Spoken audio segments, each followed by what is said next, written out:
So here's a story.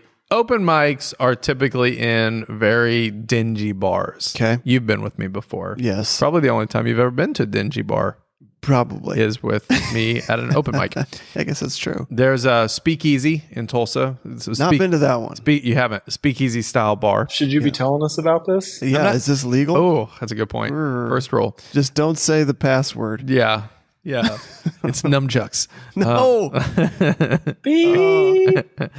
Yeah, beep that out. Is it nunchucks or nunchucks?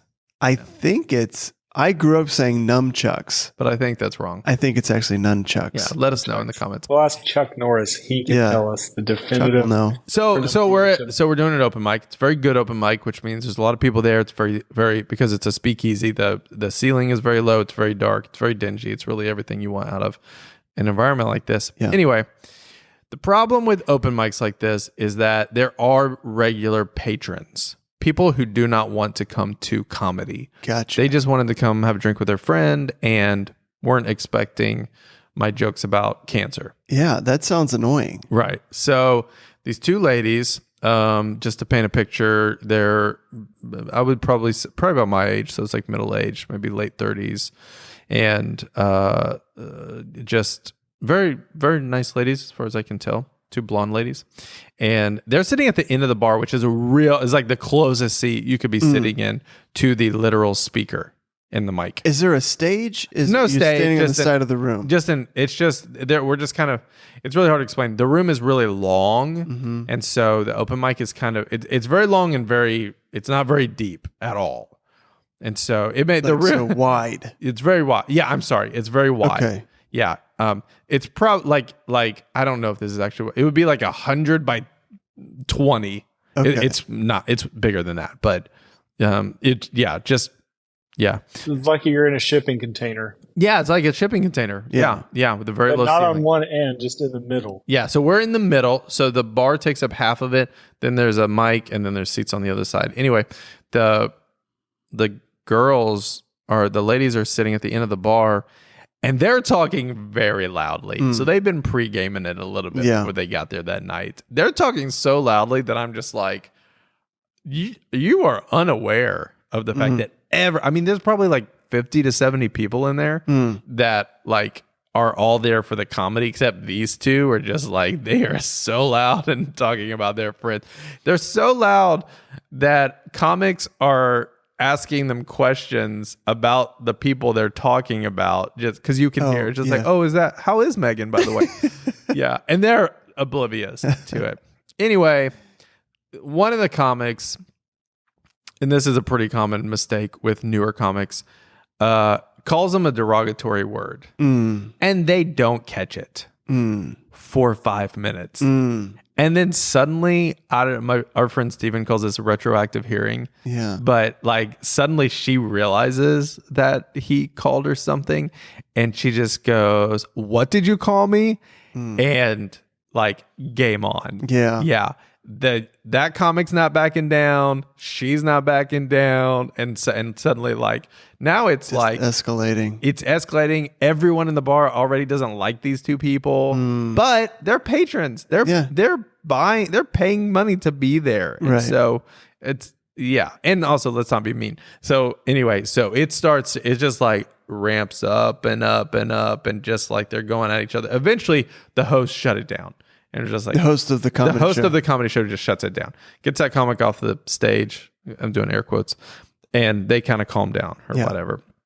And the host is like, "We're glad that you're here. Don't worry, you're not a derogatory word."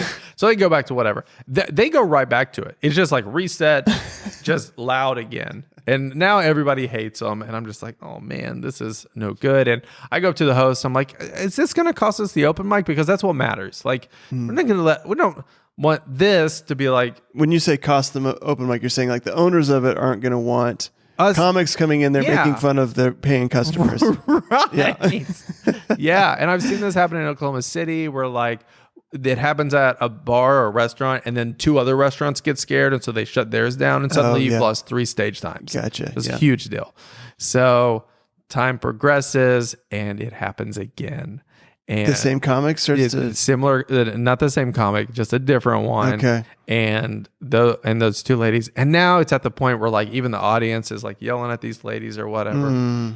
My friend goes, "You want to take this out? You want to take this upstairs because it's a speakeasy? Do you want to take it upstairs? You want to take it so basically, do you want to take it outside?" Yeah. And the girl at the bar goes, "Can you even get up the stairs?" And I was like, "Oh no!" And so that right when she said that, somebody goes, "Somebody grab Katie!" Yeah. And so they pulled her back. And so like now it's insane, and I'm just like, "What is happening? Like, what is going on in this world?" So anyway, eventually, those two ladies, they're like, "We're leaving." So they start to walk out, but they're pretty tipsy. And there's just someone standing by the door, not in front of the door, just by it. And so she just walks over there and she goes, "They won't let us leave." And I was like, "What?" He's just standing there. And so she calls the cops. Then they go out the door, and then we're all standing outside, and the cop comes out. The cop comes up eventually, and we're like, "It's okay, it's all taken care of." And then it ends. And thankfully, she could make it up the stairs. She did, yeah, very easily, Effortlessly. Yeah, effortlessly. We didn't lose the mic. Haven't seen those ladies back, and also. I just went home to my very suburban life, and Ty was like, "How was the night?" And I was just like, "It was crazy." When stuff like that goes down, oh yes, people walking out, all the stuff. Does somebody get on the stage afterwards and be like, "All right, who's ready to laugh?" Oh like, yeah, you just keep going. You gotta keep going, man. Yeah. Stage time. Our next comic is yeah. Yes. Someone has to do that. Is it recoverable? Like, is it? I mean, an open mic is fine. Yeah. Recoverable, I don't know. Like, the comics afterwards, they're not, I mean, no, in the sense that like, they're not getting real responses from their jokes. Why? Because we're all looking to see if that girl's coming back in. Yeah. So, yeah. Yeah.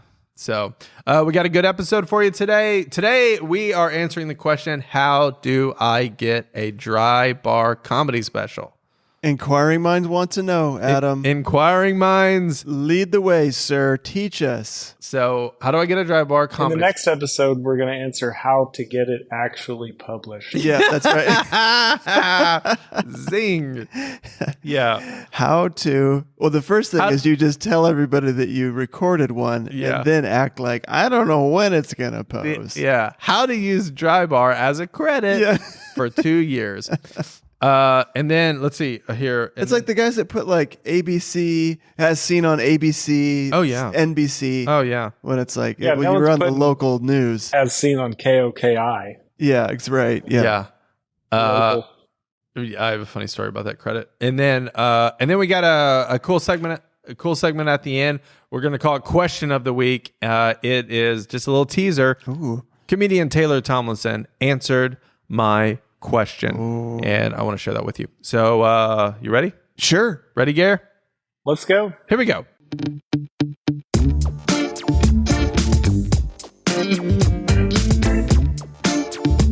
All right. So, if you don't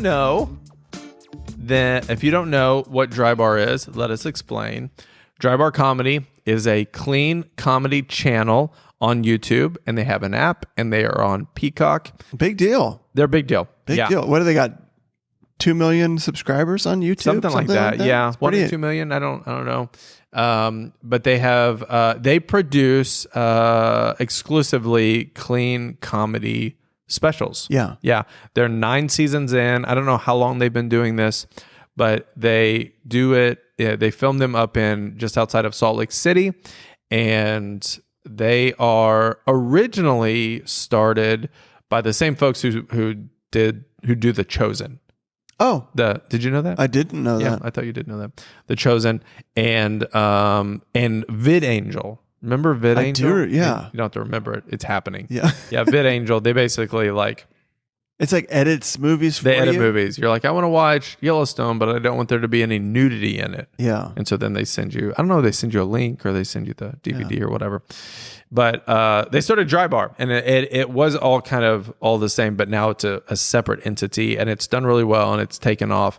And it is specifically really great for comedy. I mean, it's great for stand-up comedy lovers who love stand-up comedy but want to only watch clean comedy. Yeah, right. Because the rules are very strict, but also it's great if you're a comic because it's a great on-ramp to have a credit and to get a special out there that isn't an hour long or has to be on, HBO or whatever. Getting a credit is super important just to get you into other clubs and things like that. Yeah, so if you've ever been to a comedy special or a comedy show before, especially a smaller one, you will most likely hear the announcer say, "You've seen this next comic on The Tonight Show." Mm-hmm. That's a credit. Mm-hmm. So The Tonight Show, Colbert, those are obviously nice credits.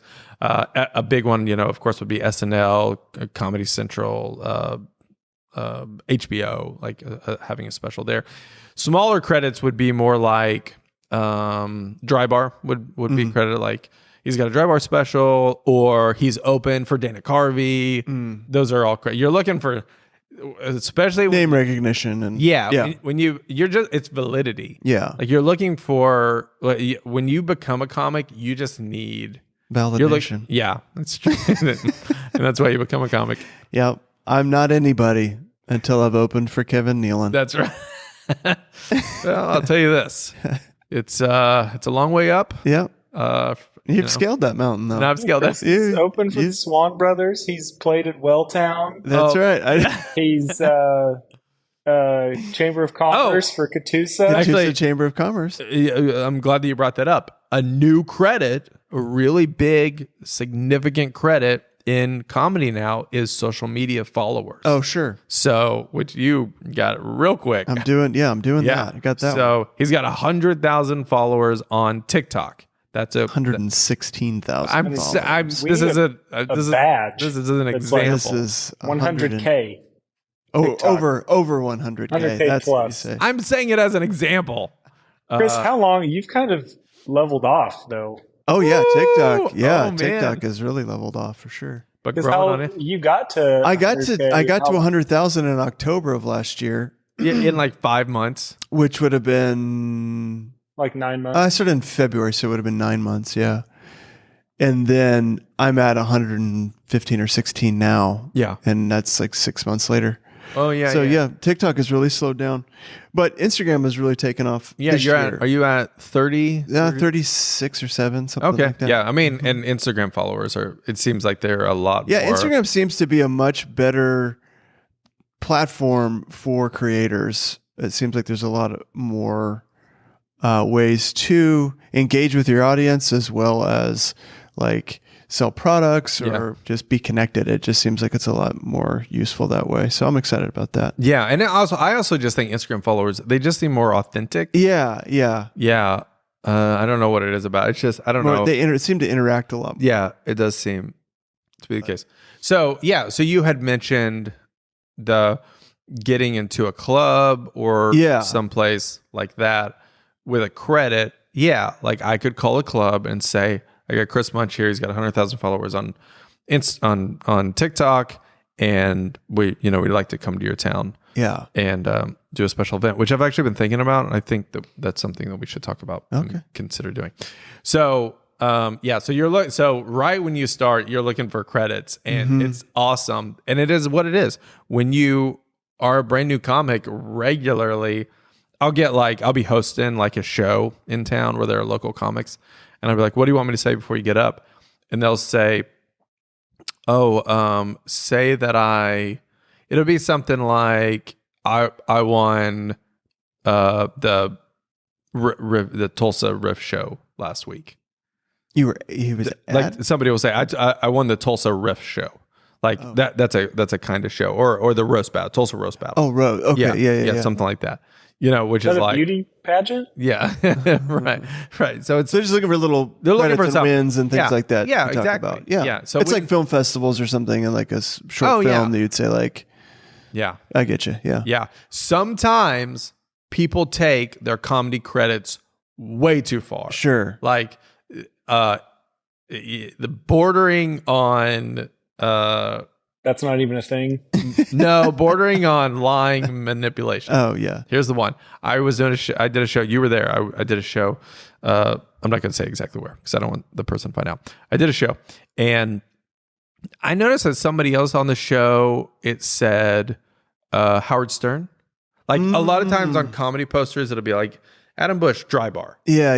So you know the person is valid. Yeah. It said this person, Howard Stern. Yeah. And I asked another comic, I was like, they were on Howard Stern? Yeah. Wow. Because that's a big deal. Yeah. Yeah. And he goes, no, he wasn't on Howard Stern. He helped someone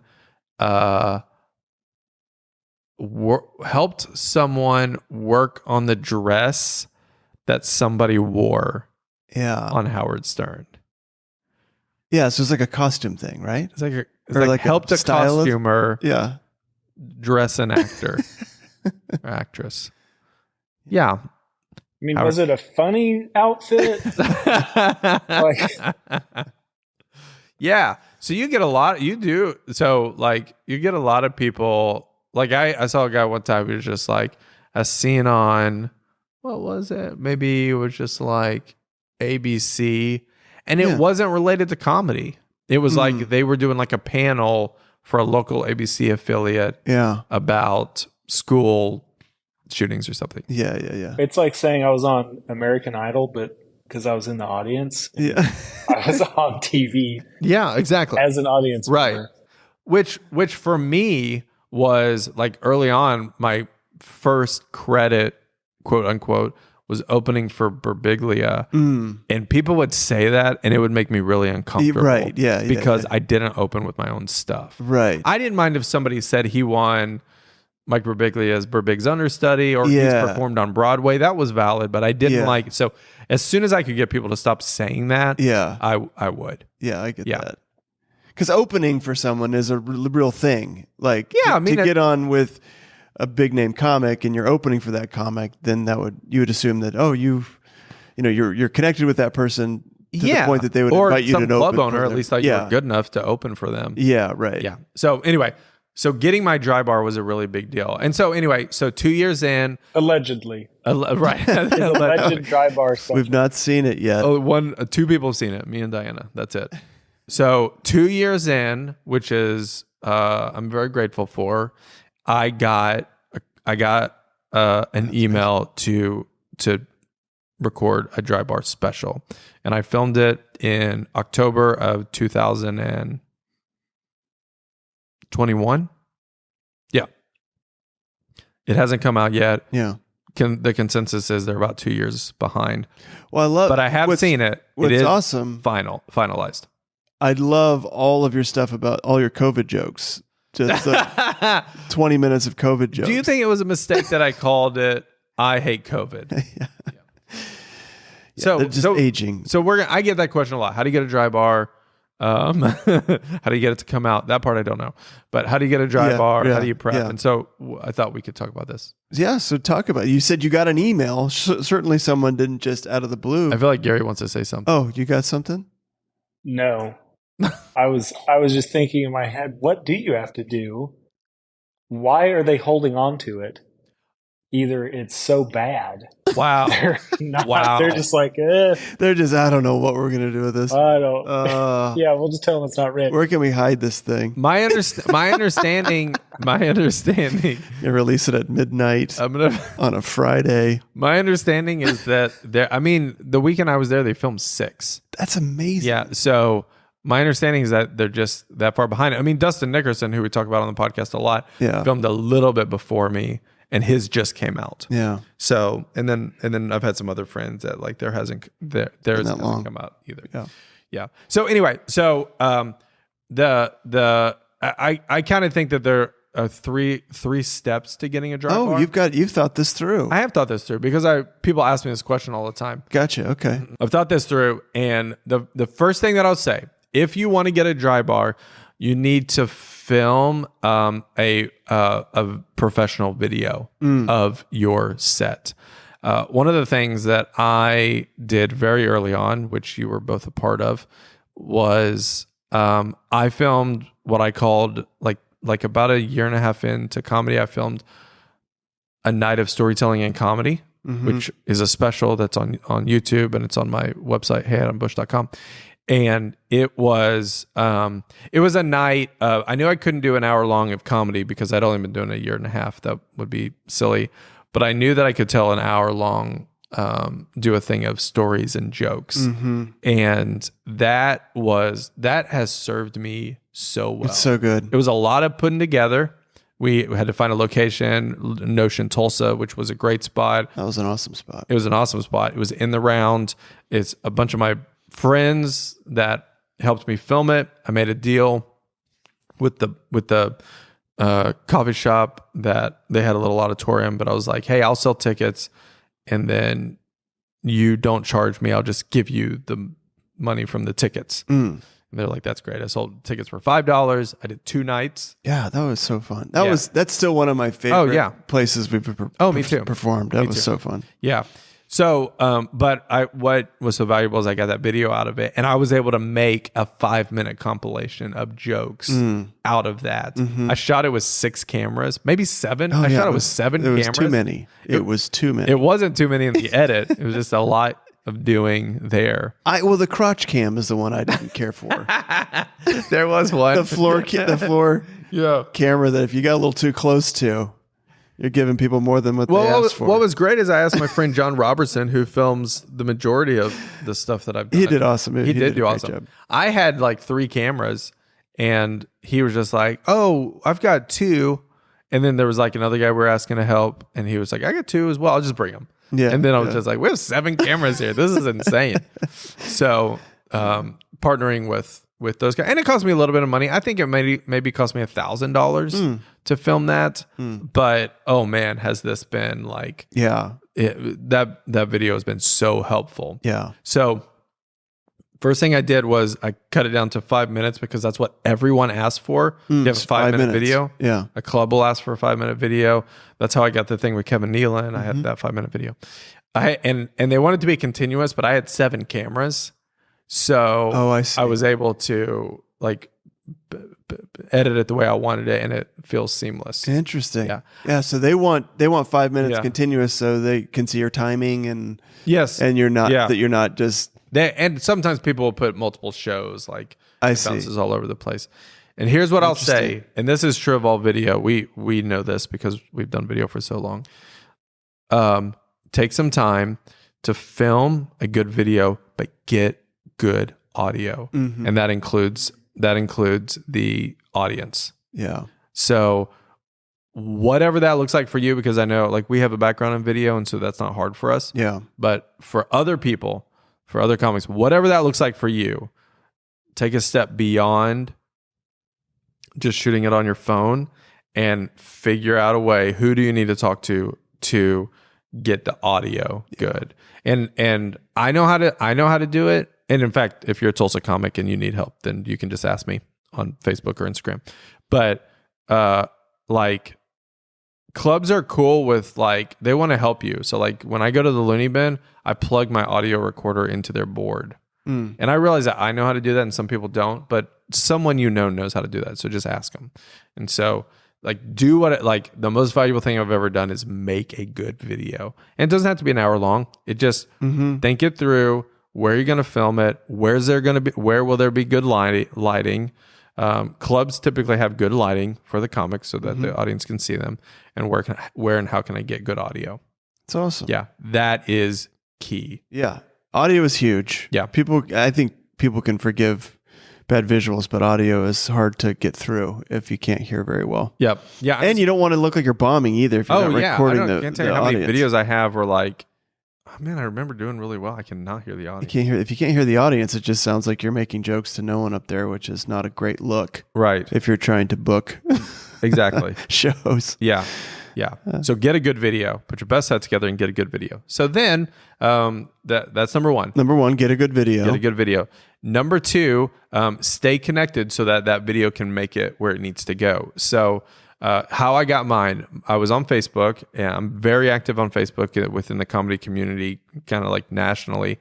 And my friend Nicole Miller, who's a comic in town, she tagged me and said, hey, this person is looking for a comic to do a church gig in Tulsa. And so I responded to that person. I had the video. If I didn't have that video, I would have never got that dry bar. And so I said, hey, Tim, I got this video. I'm a Tulsa comic. I'm available that day. He responded and said, hey, I booked it already, but I have a relationship with Dry Bar, and could I submit you for that? Gotcha. And he's just an agent that looks for guys like me, and then takes a cut off the top, which is great. Yeah.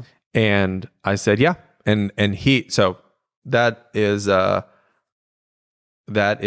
number 2. So connected to the community. Yeah, stay connected to the community. Stay connected to the comedians in your area. Yeah, just wherever. Anywhere you can. Stay connected. Yeah, because you never know when that video is going to be necessary. Or there's going to be opportunity to connect with somebody. Yeah. Yeah, a comic that I worked with for a little bit at the Looney Bin, Colin Chamberlain, who's a comic out of New York, he said comics are always going to be the ones to get you like the most ahead and over like club owners or other people or whatever, because comics are always working on it. They're looking for someone. They need an opener. They that sort of thing. They're looking for a clean comic. Oh, I know someone. You could call Chris or Adam. That sort of thing. Yeah. So that's number 2. And then number 3 is get out there and perform as much as you can, so that you can meet people who have done a dry bar and know who to talk to. Right. So the longer I've been a comic, the more dry bar has come up where people have said, oh yeah, I got a dry bar special. In fact, I was in California and I was sitting backstage and they asked me, what do you want your intro to be? And I said, you could say I have a dry bar coming out this year. And the guy sitting next to me is like, has yours come out?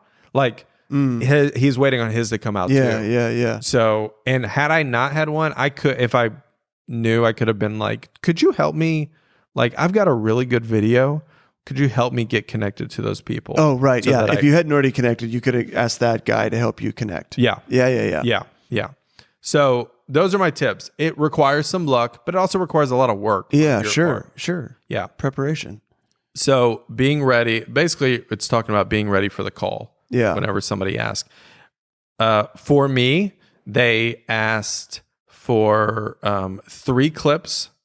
So the guy had seen my 5-minute video, but then he said, do you have 3 1 to 2 minute clips that I could send them? And I did from the show. Yeah. I sent him those. And then he said, just want to confirm, do you have 25 minutes? That is how long the dry bar specials currently are recording. Gotcha. They started at 45. They dropped down to 25. And I said, I do. Be honest about that. If you don't have 25 minutes, then don't try to do it. Yeah, that's good. Yeah. I would imagine that would be a difficult tension of just like, if you feel like you're getting this opportunity to have a dry bar special, but if you can't deliver, I mean, I feel like I wrestle with this all the time where people invite me to things. I'm like, man, I don't know if I can deliver. I don't know that I can make it a wonderful experience. Yeah. And, I think there are 2 schools of thought. Yeah. One, ask your friends, do you think I have 25 minutes? If you're my friend, I'll tell you if I think you have 25 minutes. Yeah. If you don't, I asked my friend Isaac Whitty, who's been a comedian for 20 years. I said, what do you think? And he said, I think you're at a place where you can let them decide. And I was like, okay. And that was really the boost I needed because I was newer, but it's not like I haven't been doing storytelling for a long time. Right. Yeah. And he meaning let them decide like whether they want to bring you in or not. Yeah, exactly. Just go ahead and apply. Yeah. Yes. Like, because that was a thought of just like, should I wait to get better before I try to book this? Yeah. And I just listened to, my friends. Yeah. And who are honest with me. Yeah. Because I don't think there's anything wrong with responding in an email. I would love to. Yeah. Let me just be honest. I don't think I'm there yet. Could I hit you back in a year? And dude, I'll tell you this. If you did that to a booker, they would be like, okay. Yeah. I think they would be. I think they'd be like, thanks for being honest. Yeah. Because how often are people not honest? Yeah. So be honest. Number 4, be honest. Yeah. Number 4, be honest. Yeah. We need to wrap up this episode, but a couple things I'll just say is they pay you a flat rate. That's a good rate, and you have to take travel out of it. And I used all of my money to take Diana with me because I wanted her to be there. And it's outside Salt Lake City, and you do it twice. You film. You're one of 3. So it's at the Dry Bar Theater, which is in Provo, Utah, predominantly Mormon crowd. And so they don't even have coffee at the venue. They don't. No. Or maybe they have decaf. I think they had soda, though. No, I did think they had soda. Yeah. So host comes out, warms them up, tells them how it's going to go. And then he goes off stage and he says, please welcome to the stage your first comedian, this person. And they're big. I mean, like, it's the first time I've ever got a standing ovation. Oh, wow. Or no, not standing ovation at the end, but also an applause break. And I was like, I don't know if it's that good of a joke. It's okay. Yeah. So he goes off stage and you come out. The first person came out, then they go away. The host comes back out, cleanses the palate, brings out the second person. Yeah. They do 25 minutes. They go away. They take a break. And then I came out. Oh, so you're the anchor. I was the last one. Yeah. Host Headliner. before me. Headliner. And I come out and do my thing. And then they wrap it up. And then you take an hour break and you do it all again. Yeah. Second time I performed, it was like midnight. God, I was pretty tired. Yeah, I bet. Yeah. And then they will send you the rough draft. For me, they sent it like 9 months later. I gave them notes. I gave them the clearest notes I could with time code. Like at this point, cut this. And they said, that is so helpful and we'll go so much faster. Yeah, that's good. And then a couple days after Christmas, they sent me the final and said, what do you think? And I made one very small change to the credits where I added Diana's name in the writing. And I was like, it's great. It's awesome. I'm very proud of it. It'll come out this year. I would assume. I mean, it's April, but I'm sure it's going to come out. And now I have that credit. Yeah. And it's incredibly helpful, and I'm very thankful. And yay! Yeah, and I can say she's been on Dry Bar as well. That's right. She's got a credit too with that. I think that she wasn't even in the audience. I think she was like sitting up somewhere where she couldn't be seen. But she helped write. Oh yeah, portion. I've written for Dry Bar on Dry Bar. Yeah, easily. Yeah. And the last thing is what was I going to say about? Oh, shoot. It was something I thought comics would think is interesting. I can't remember. Anyway. Okay. And so that's it. So we got a Dry Bar special coming out. And it's awesome. And proud of you, buddy. Yeah. And if you have more questions about it, thank you, my friend. If you have more questions about it, then email us at riskitpod@gmail.com and I'll answer your questions. After you did Dry Bar, did you feel different in any way? I felt like I worked really hard. I was very proud of myself. Yeah. Yeah. It is very easy for me to start a project and then just kind of finish it. Yeah. And it was such a big deal to me, and Diana helped me so much. You and I did a bunch of shows together in prep. Remember, we did like the weekend before we did 3 shows. Oh yeah. That were like 40 people. Yeah, that's right. Yeah. I just honed. I was just like, I can't, this is out of they own that thing. Yeah. They don't own the jokes, but they own the special. Yeah. So, yeah. That's awesome. Yep. All right. It's time for the question of the week. Oh my goodness. All right. Let's wrap it up with question of the week. Here we go. Drum roll, please. So this is a question Adam actually asked to another comic on another podcast. That is exactly. Yeah. Yeah. Question of the week. Did they tell you they were answering this, or did you just have to listen and go, oh, hey. I mean, they asked for the question, so I hope that they would. I mean, but yeah, I didn't know exactly. I assumed. So they just did a blanket request for questions. Yes. Okay. Yep, and you sent in a question. So this is Don't Make Me Come Back There is a podcast that I listen to with comedian Dustin Nickerson and his wife, Melissa. I'm opening for Dustin Nickerson in August at Bricktown Comedy Club in Tulsa, Oklahoma. his podcast, Don't Make Me Come Back There, is a funny parenting podcast. Dustin Nickerson opens pretty exclusively for Taylor Tomlinson, who is huge comedian. Big name. Yeah, a couple of specials on Netflix. And he posted, I'm going to have Taylor Tomlinson on my podcast. I'd like to ask her some questions. Do you have any questions for her? I submitted a question. I thought long and hard about it. Yeah. And he asked. So we're gonna listen. We'll listen to it here, and then I'll put it the right way. Oh, we got it. We got an audio excerpt. Yeah. Of the question. You ready? This one is from Adam. Adam Bush is a comedy question. When do you know you're finished with a bit? As in, how do you know there isn't anything else to mine in that premise? I'll answer first. Yeah. When I recorded on a special. 100%. Yep. And sometimes not even then. Then you think of something after and you're like, well, I did that with the therapy bit. I couldn't tell my dad I was thirsty. And in the special, I end there, but then on Swallow my spit. but that's going to be on the Corden taping. So there you go. It'll be a little thing. So that's where I'll post it on the socials. Nice. For more than 60 seconds, because TikTok wants longer clips. Gosh, I hate it so much. I hate it so much. Okay. What do you think about that? So you asked when the bit is done. In the video of this, I'll post their video. So because our friend Abby was saying you can't hear it when we do that. But yeah, okay. The question I asked was Taylor Tomlinson. When do you know you're done with a bit? As in, when are you done mining? That information. Like you keep pushing on it. And both her and Dustin Nickerson said when the special comes out. Yeah. Interesting. But then he did say you do think of things afterwards, and then you post that stuff on social or use it for other places and stuff like that. Yeah. I think that question is just really helpful. Yeah. Good job, Adam. Hey, thank you. Good question. Yep. Thank you. All right. Gary, got anything? I just wanted more of an answer. Sorry. Yeah. It's done when it's done. It's done when it has to be. That was their answer. That was the answer. Yeah. It's done when it has. Yeah, that's true. I mean, that's kind of true of a lot of things. I think right? that's true of the creative process in a lot of ways. I mentioned it to Diana, and she said, it's the way I feel about music. Yeah. Because she records music and it goes on Spotify, and she's like, it's done when we're finished with it.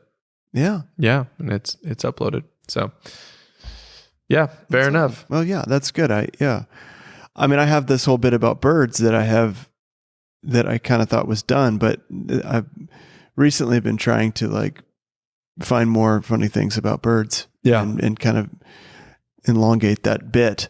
And I'm glad I haven't recorded a special on it. So I guess I can still do that. You can still do it. According to Taylor Tomlinson. That's right. Yeah. All right. I will say I was just thankful that like the information age or the internet or whatever gave me the opportunity to be able to ask a question of a professional comedian. That's amazing. Who's so far ahead of us. That wouldn't have happened like in the 80s. No, yeah. Wouldn't have been able to find out like about that information. Yeah. All right, we got to go. We're getting the light from Gare. Hey, thanks so much for listening. Hey, if you want to follow Chris or I on social media, I'm at Hey Adam Bush, Instagram, TikTok, YouTube. And Chris is Chris Munch Comedy, Instagram, TikTok, YouTube as well. Yep. And I will say this as well. Risk It for the Biscuit podcast on YouTube is moving over to its own channel. So if you've been watching this on the Hey Adam Bush channel, then start migrating your way over to Risk It for the Biscuit. Yeah. That's going to be more helpful for us. And then my big thing, if you are in the Tulsa area or around, August 26th, I am opening for Dustin Nickerson at the Bricktown Comedy Club in Tulsa. It's a new club opening in July. You can get your tickets online at bricktowntulsa.com and get them. Let's fill it up. It's going to be a great, clean show. 13 and plus. It's going to be awesome. Yeah. For the age, 13 and plus. Yeah. 13. Just making sure you understand. No, party of 13 or more. Party of 13. Party of 13. Yeah. And as always, you can send us a message, riskitpod@gmail.com. And finally, there's a new thing we're doing.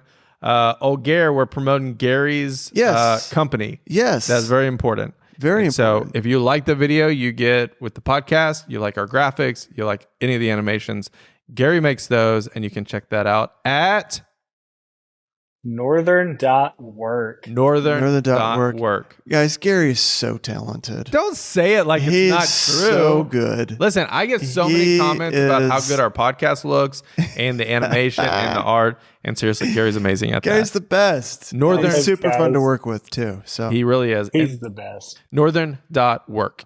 Northern.work. You need a catchphrase. A catchphrase like, hey, I'm fun. What's that? Where excellence matters. Where excellence and fun meet. Where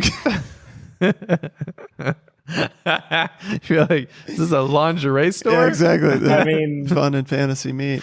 That's not a common, thing. No, that's true. Not a lot of excellence and fun happening together. No. All right. We love you. Goodbye. See ya.